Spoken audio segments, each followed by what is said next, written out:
everyone, welcome back to my channel. This is Sinag and welcome to a new reading vlog. So in this one, I was just reading a book from Alexandra Warren and it made me stop, and I actually was in the verge of crying a while ago. But I'm a very emotional person and I cry even with the smallest of things, and just reading Alexandra Warren's writing style, and it's so good. I don't know, I really connected with her writing style, and I think she's going to be a new favorite author for me. I'm going to make a proper introduction later on, with me telling you my history with Alexandra Warren, the books that I have read from her, and the book that made me think that maybe Alexandra Warren is a favorite author for me, and the books that I'm currently reading that actually kind of co-sign that. And so right now I'm just making this intro so that I won't forget since it's early in the morning, and I think this is a good motivation for me to continue doing this, because I've tried doing author-based reading vlog before, but I only finished Christina C. Jones. I'm going to link that in the cards above and in the description below if you wanted to watch that. But I was not always successful, and sometimes I scrap the video idea early on because I don't feel really connected with the author, so, or the writing style of the author. So I think moving forward, what I'm going to do is focus on the potential new favorite author for me. So I think Alexandra Warren is a potential new favorite author, so I'm really excited to do this. A little bit of a spoiler, I love Alexandra Warren's how she writes her steam and her sexual tension. That I'm going to continue reading first right now, because for both of the books that I'm currently reading from her, I am around at the 5% mark, so we'll talk about that later. So yeah, that's all for this first intro or initial intro. I'll see you in the proper intro later on, so see you later. So we're doing a proper introduction to this reading vlogs. In this one, we're going to read books written by Alexandra Warren. I looked at my history with Alexandra Warren, with the 3 books that I have read from her so far. I think it is pretty good, because from what my Excel spreadsheet says, my average rating for the 3 of those are 4.33. So the first book that I have read is Adjacent, which is a novella, and it's a neighbors to lovers romance, and I gave it 5 stars. And then the next one is Uncovered Truths, I gave 3 stars. And then the last one, or the most recent one, is Love Unsolicited, and I gave it 5 stars. So honestly, I can't remember what the first 2 books is all about. So I think I need to reread them, because I really don't have any memories, even snippets of the things that I have read or the scenes that I have read from those 2 books. So maybe I will reread them, but definitely not in this reading vlog. So she is actually a potential favorite author for me because of that.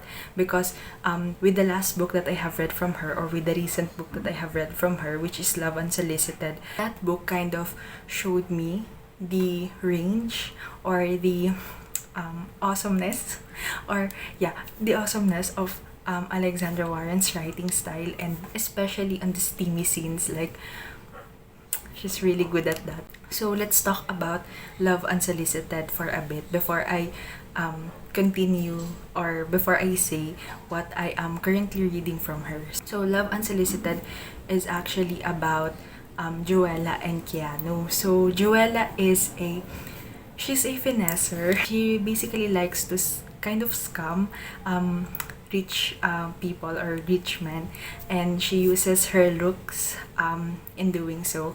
And so one night she tries to do her scamming thing or her finessing thing to this billionaire, which is Keanu, our main character, or our male main character.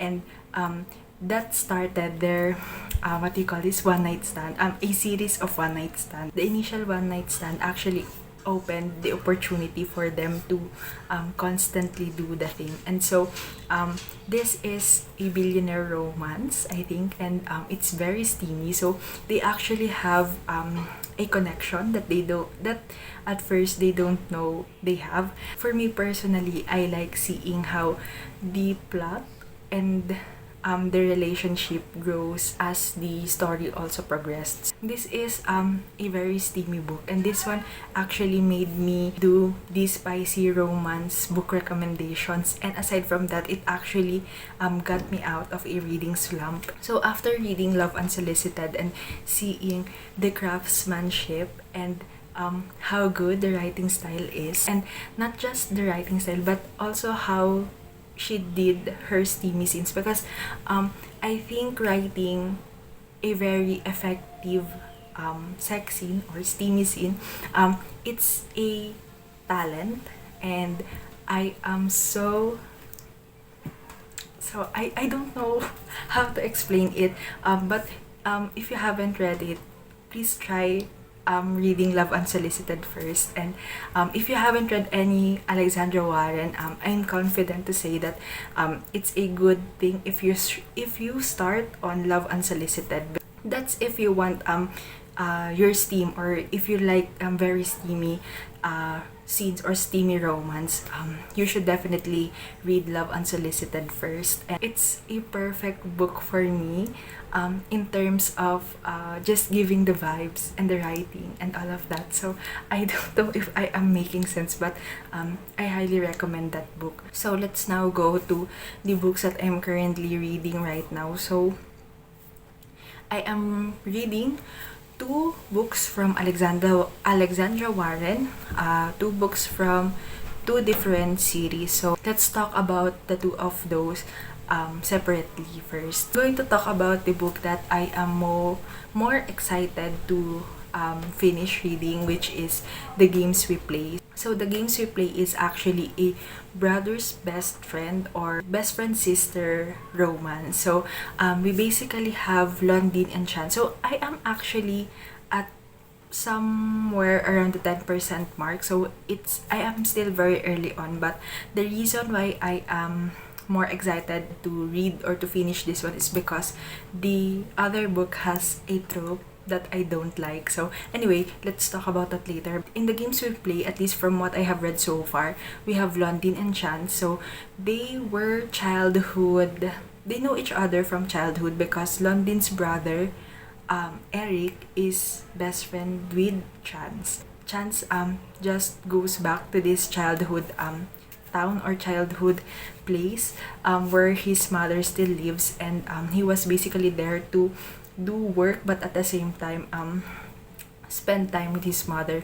So they have this interaction in a party, and so far I really like this because the first chapter in this one, Eric and Londin's mother and her friends, and they were having a party of their lifetime, and seeing how Eric interacted with them is so cute. I just love seeing all of them having fun and interacting, and then we get to see Chance. His interaction with London is also very it's not steamy because they are just doing wholesome things, but the way their interaction is written and the way Chance was written is so good that I feel like this is what happened to London, or what London is experiencing at the moment when she saw Chance and when they began talking to each other or when they have conversation.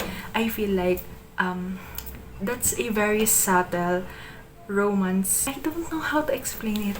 If I were to feel that, or if I were in London's shoes, I would definitely be having short circuits and I will not function well after that interaction. So I don't know how to explain that, but I just love that subtle hints of it's not lust, it's more of a infatuation, or I don't know, it's just the sparks is very intense. So anyway, the other book that I am reading from Alexandra Warren is A Rehearsal for Love, and this one actually started really great because, okay, wait. So both of our main characters are dancers. So we have Blaze and, oh my god, I forgot her name. We have our main characters. So we have Blaze and Malia. So both of them are dancers, but Blaze is actually the one who is a well-known dancer. Like, he is a well-known choreographer and he did a lot of tours around the world with his dancing. And then we have Malia. Malia is a college dropout that wanted to focus on her dancing more, and she is basically a fan of Blaze. And in this one, how it started is very interesting for me because Malia dropped out of her school or dropped out of college, and she basically want to pursue dancing professionally. And I really admire her passion with that. For things that I will not disclose, I somehow can relate with how she's feeling at her point in life. Though we have different, we have different situations going on because I didn't experience what she experienced. But from where we both are in our lives right now, I felt really connected with her. And so that's why I kind of continue reading this, and I just want her to I just want to see her succeed in her chosen career path, and I just want to support her and all of that. So I think that's a good sign that an author really is good with the writing. The reason why it made me kind of stop reading, not entirely stop, but I focused more on on the games we play, is because, okay, so since this is a reading vlog, I think spoilers are okay. So please be warned na lang if you want to read these books. So in Rehearsal for Love, Blaze was actually in a relationship, and I really don't like cheating.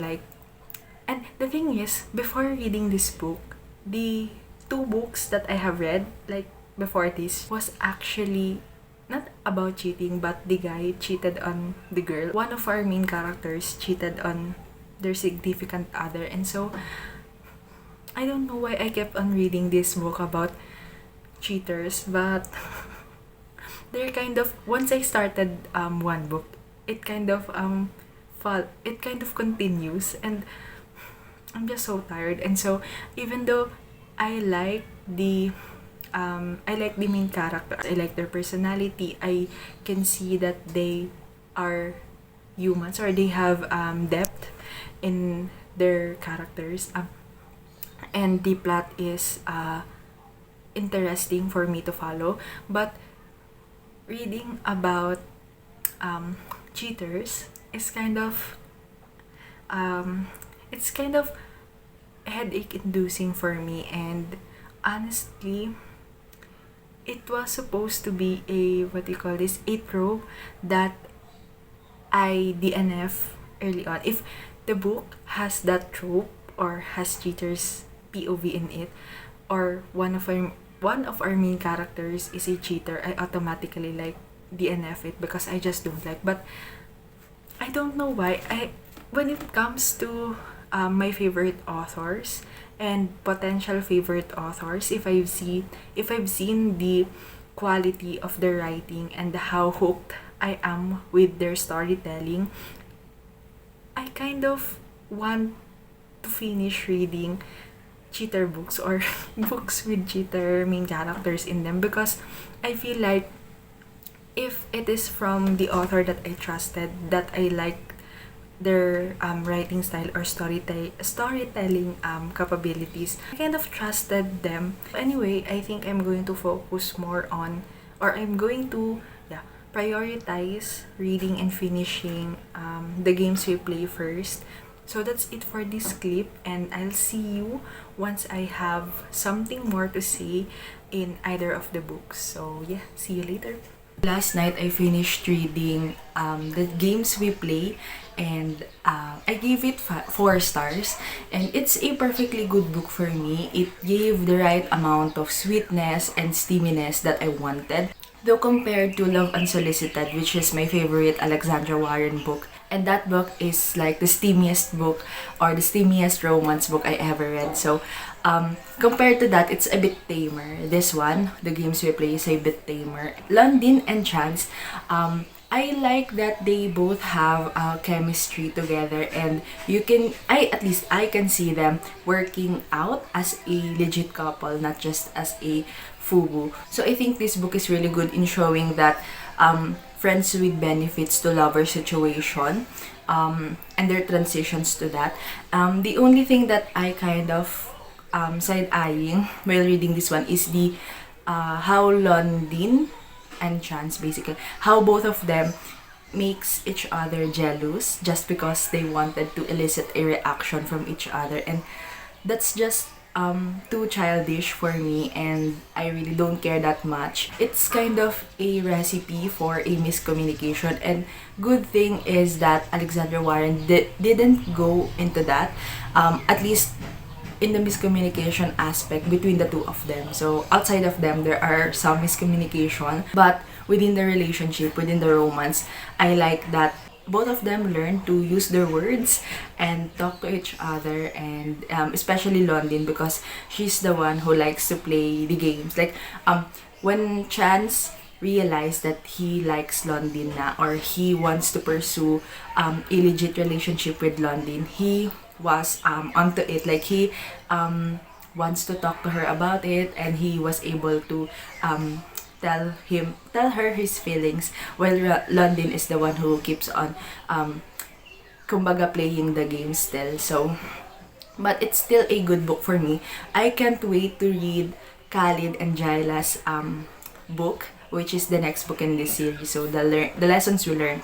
So I also wonder if Jaila, because in this one, they said her whole name. So her whole name is Jaila Anthony, and the other book that I'm currently reading as well, which I'm going to talk about after this update, A Rehearsal for Love.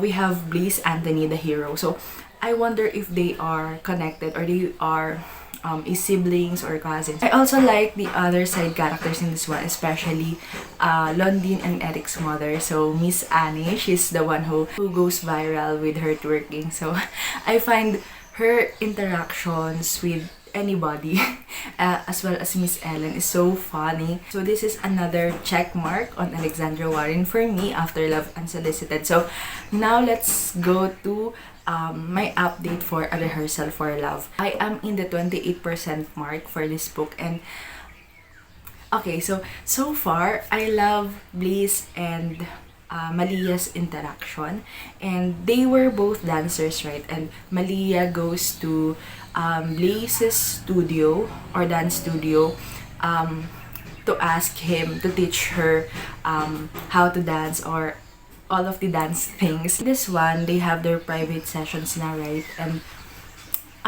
let's just say that their interactions while dancing, because there's a sensual part, at least in this one, they said that there's a sensual part in dancing. There are sensual parts during their private sessions, and I think that would be great, or that would be really steamy if only both of them are single, like if they are not in any relationships or situationships with other people. I'm just going to be real, I wasn't able to enjoy the moments between Blaze and Malia because of that. Like, it just doesn't sit right with me, especially Blaze, because he's the one in the relationship, and at first he is emotionally cheating on Charlotte. And then in this one, right before I stop and film this video, he just kissed Malia while they were doing a very sensual dance, or sensual or sexual dance. I don't know. I'm not a dancer, so I'm just basing the descriptions based on how they describe it in their POV. So I'm kind of scared, or a little bit afraid, because I don't like cheating in books, and for me, it takes a really great care and talent or skill to be able to write a cheating situation or a cheater well, that the redemption arc is worth it. At least that's just for me. So that's it for this update, and I am just really not enjoying the book so far. Because of that, I wasn't able to enjoy their interactions with each other, even though I know that objectively speaking, it's very steamy because the visuals that Alexandra Warren put into page based on the descriptions that she's written is so, I really don't know how to I really don't know how to explain it, but I know it's very steamy. When if you imagine it, it's very steamy, but I just can't get over the fact that they are cheating. And yeah, so anyway, that's all for this update, and I'll update you later or when I have something to say about this book. So I just finished a rehearsal for love, and I'm so angry right now. I have a rant. I think I need to condense my thoughts and to prepare for the upcoming rant that I'm going to have for this book tomorrow. So I finished a rehearsal for love days ago, and I didn't film an update for it after that because I am in a very emotional state, and I just want to distance myself a little bit in terms of my emotion with it. So I'm going to not include my emotions and my personal thoughts about it that much because honestly, this book, or at least near the end of this book, it kind of triggered me, and I really didn't expect it because first of all, this is the first time that that's ever happened to me. So from what we've known, we have Blaze and Malia, right? So they are both dancers. So Blaze is a professional dancer that's going on his retirement right now, and Malia is an aspiring dancer. So first of all, in terms of characters, I feel like both of our characters was not really well fleshed out, and we really don't know much about their backgrounds except that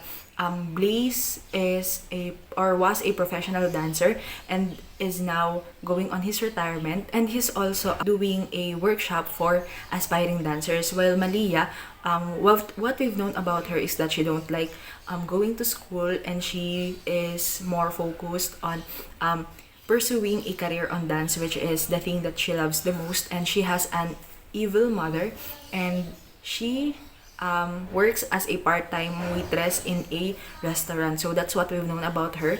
And also, her mother is a single mom. At first, I really don't mind not knowing that much, or at least I didn't notice it. But as I was thinking about what happened near the end, and thinking about this book in general, I feel like them being not well fleshed out added to why this book failed me. Let's now move on to another thing that I've noticed in here, is that all of the situations in here, or at least all of the conflicts presented in here, doesn't have any introspection or reflection. It doesn't have any consequences after it happened. So one great example for this, aside from the thing that we're going to talk about after this one, this is not a spoiler, I think, because as we all know, since this is a romance, we are expecting Blaze and Malia to end up together at the end, right? So I'm not considering this or the things that I'm going to say next as spoilers because of that. Blaze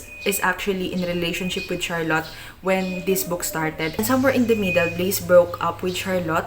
And I feel like with how Charlotte was described to us, though honestly, now that I think about it, she's not also fleshed out well. Like, she's just there just to say that Blaze has a relationship before Malia came into the picture. But from what Malia and Blaze thought of Charlotte, she kind of what do you call this? She kind of made the breakup easier than what I expected, since she was described as kind of vindictive and annoying. And though I appreciate that she was not presented, or at least after the breakup, she was not presented as the ex-girlfriend stereotype, but I still want something from her because they were in a relationship for quite some time, and she doesn't have any reaction after Blaze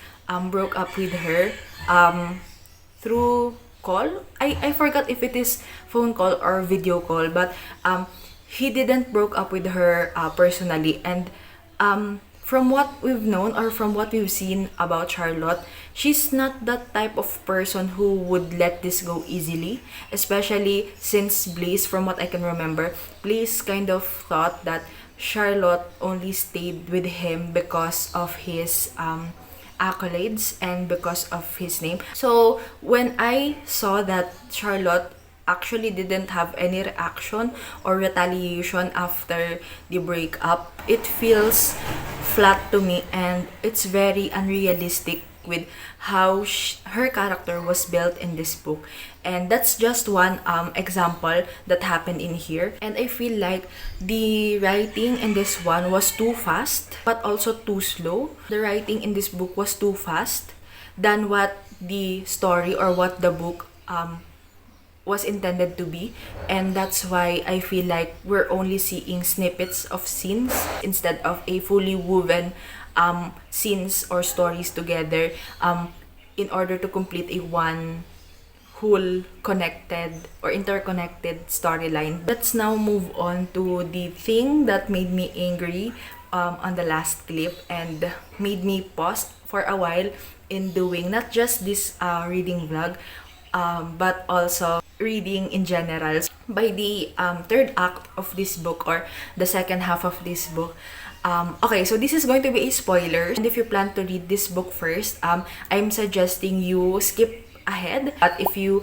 would love to know what made me angry, then this clip is for you. The third act of this book, or during the second half of this book, we get to know that Malia got pregnant by Blaze. Okay, so I'm just going to tell you what happened first in the story, and then I'm going to tell you, and then after that, I'm going to tell you what are my thought processes and what are my thoughts are based on what happens. A person, I forgot her name, I'm sorry, but the head choreographer for the what do you call this, for the tour that they are doing, actually noticed that Malia is puking everywhere and she's showing signs of pregnancy. She is the one who encouraged Malia to take pregnancy test, and so both of them, Malia and that person, were actually the first to know that Malia was pregnant. So she was early on in the pregnancy, and during that time, she thought that she's going to do, or she's going to have abortion.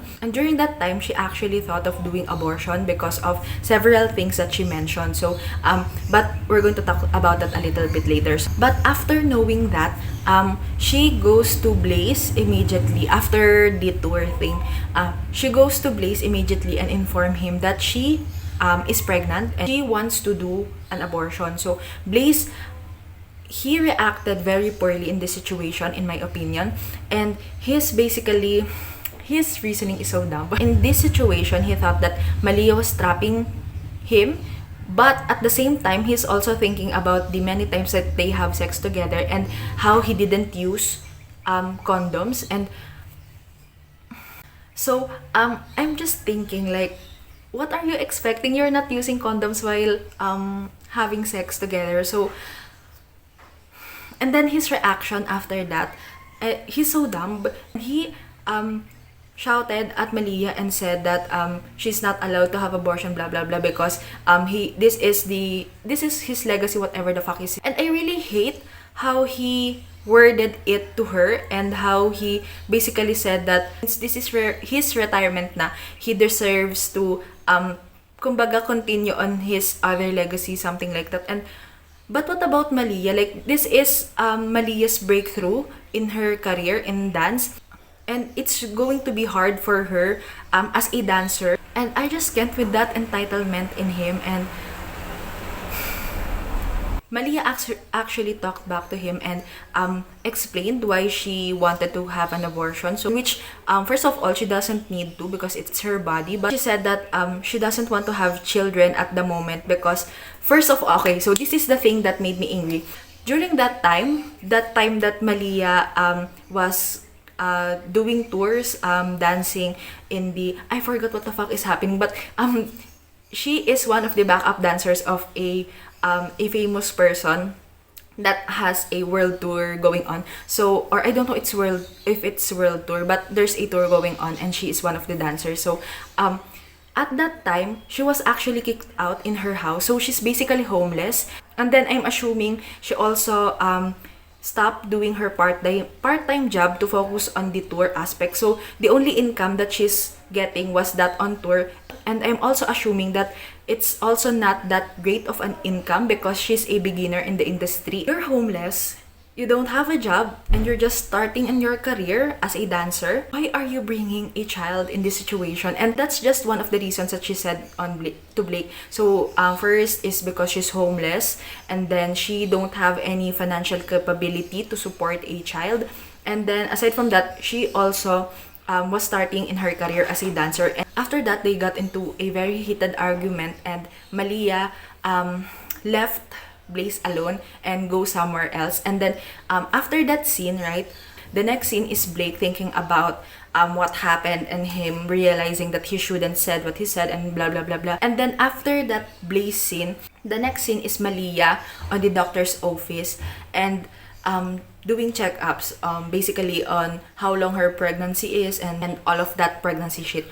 So during that time, during that checkup, she actually changed her mind and she basically don't want to have an abortion as well. In that one, she basically thought of in the future when she is already old and cannot dance anymore, children, or at least in her POV, having a children which was much more important than her career when she gets older. So for me personally, I don't really mind her changing her mind because obviously it's her body, it's her choice. So I don't have a say for that, and I know that as a human being, we constantly changes our mind, and that's normal and that's valid. But for me personally, from what I've seen, based on the scene transitions that we have seen in the book, I don't think that it is handled really well. I don't think that the transition was handled really well, and that's why I feel like it is too fast.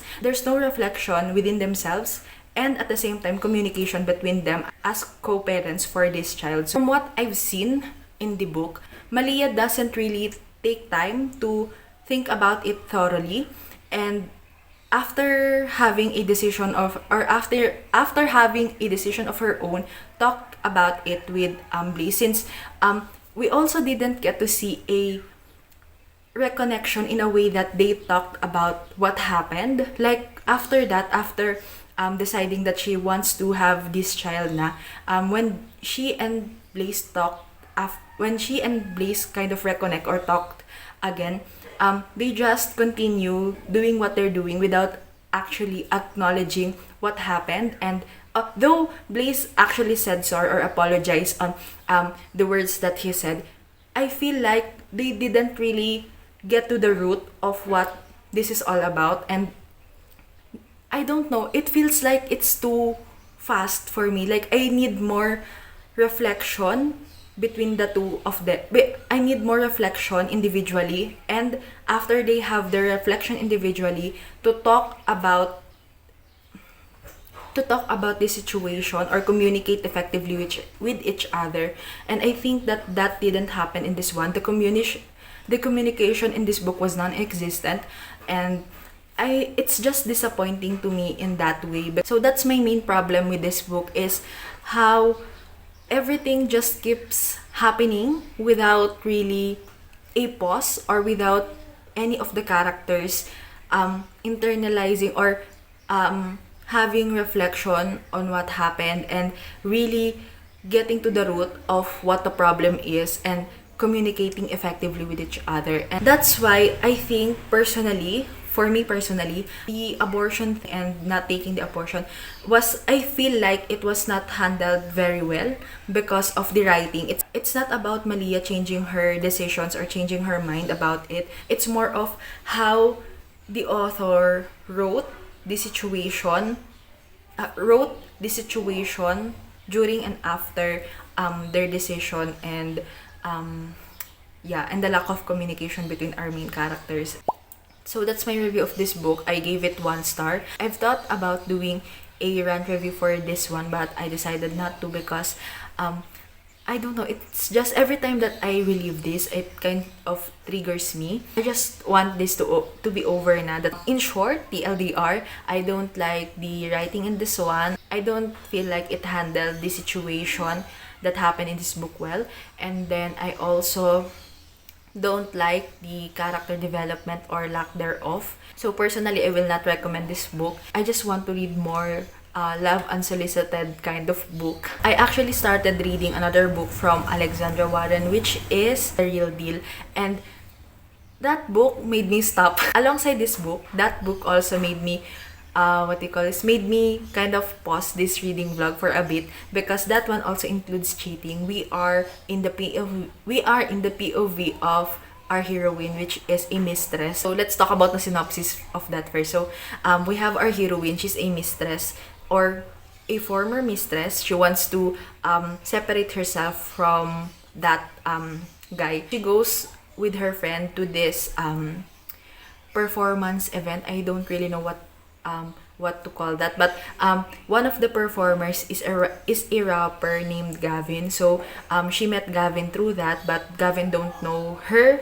personally, but he saw her on the crowd. So he has a schedule for community service in which our main character, I forgot her name, she is the kind of the head of, so basically he is doing community service on her establishment. So she actually asked him to fake date with her on her ex's wedding. The thing that comes to my mind is, why the fuck are you going to attend your ex's wedding? Like, and I'm really frustrated with her because the soon-to-be married man and his fiancée met her in a restaurant, and his fiancée actually invited her to be in their wedding. And you can say no. Like, girl, you can say no. Why are you forcing yourself to do that?